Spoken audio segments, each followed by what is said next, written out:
When you picture a snowball, this might come to mind, or this, or even this. But none of these compare to Snowball Earth. In a world of seemingly endless fields of ice and snow, and frozen seas of ice as far as the eye can see, an albedo effect runs rampant, and glaciers envelop the globe. Picture Antarctica, one continent dominated by glaciers. Now, imagine the entire planet under a similar glacial coating. Cue planet Earth, about 650 million years ago. Just before the Cambrian explosion, the entire planet was a barren glacial tundra. This phenomenon, called Snowball Earth, has been and continues to be the forefront and well-supported hypothesis for the state of our planet relatively early on in its development. Just before the first widespread emergence of life on Earth, called the Cambrian explosion, a global glaciation event occurred. This was 650 million years ago during the Neoproterozoic. Our story of Snowball Earth begins with Sir Douglas Mawson. Sir Douglas Mawson was the first of many scientists across various backgrounds to become interested in Snowball Earth. His research focused on the Elatina Formation in southern Australia. He was the first scientist to claim that the Neoproterozoic glaciation stretched from the poles to the equator. Unfortunately, his evidence relied upon the incorrect placement of ancient Australia. Mawson was a fixist. He did not believe in continental drift, and thus the arguments for the occurrence of glacial deposits in Australia relied heavily upon the occurrence of similar glacial deposits in Africa. When tectonic theory took off, the validity of his arguments came crashing down. Still, the idea of a nascent Snowball Earth persisted, and Brian Harland was the next to investigate. His research focused on late Proterozoic glacial deposits in Svalbard, Norway. His arguments were independent, though similar, to those of Mawson, though he acknowledged plate tectonics.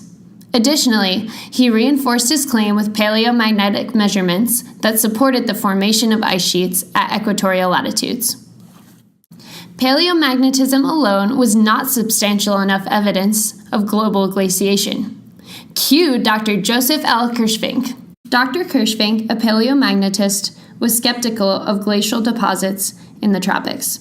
In order to test whether or not they had been deposited at low latitudes, Kirschvink gave a Neoproterozoic siltstone sample to his undergraduate student to perform a fold test upon. A positive result would prove natural remnant magnetization is primary, placing the sample near the equator. A negative result would have put no constraints on the paleolatitude. Contradicting Kirschvink's original prediction, the fold test came back positive. This result expanded attention on the Neoproterozoic, and tests were duplicated and confirmed. Silicate weathering also contributes to global glaciation. In fact, it is crucially important, since silicate weathering relates to carbon dioxide, a greenhouse gas. When the majority of the continents were located in low latitudes, more rock was available to react with CO2. This chemical weathering can be expressed by the following. Through the chemical weathering process, calcium silicate, carbon dioxide, and water can produce calcium ions, bicarbonate, and silicon dioxide. As this chemical weathering process continues, more carbon dioxide reacts with the exposed rock, and more carbon dioxide is removed from the air. Gradually, the in-air concentration of the carbon dioxide decreases, which in turn cools down the Earth. But wait, there's more! Silicate weathering is not the only, nor is it the strongest proponent of global glaciation. Cue the albedo effect and a strong positive feedback cycle. The albedo effect refers to a decrease in temperature due to increased reflection of radiation as the surface of the Earth increases in reflective amount and area. Grass is more reflective than trees, sand is more reflective than grass, and snow and ice are the most reflective of all. As the amount and area of the ice increases, the temperature drops more and more, as radiation is reflected out of the atmosphere. And so, more ice can develop. This cycle is considered a positive feedback. As more ice is created, the temperature drops more, which leads to more ice, and so on.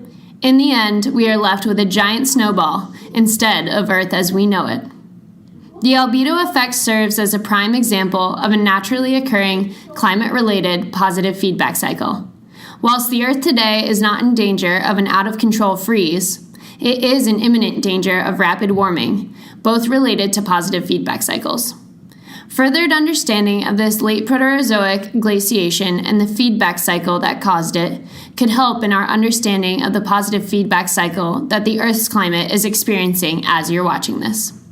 Without furthered study and understanding of our climate and the natural feedback cycles we are currently aiding, we will undoubtedly continue to struggle in controlling the warming of the planet that teeters on the edge of a runaway system.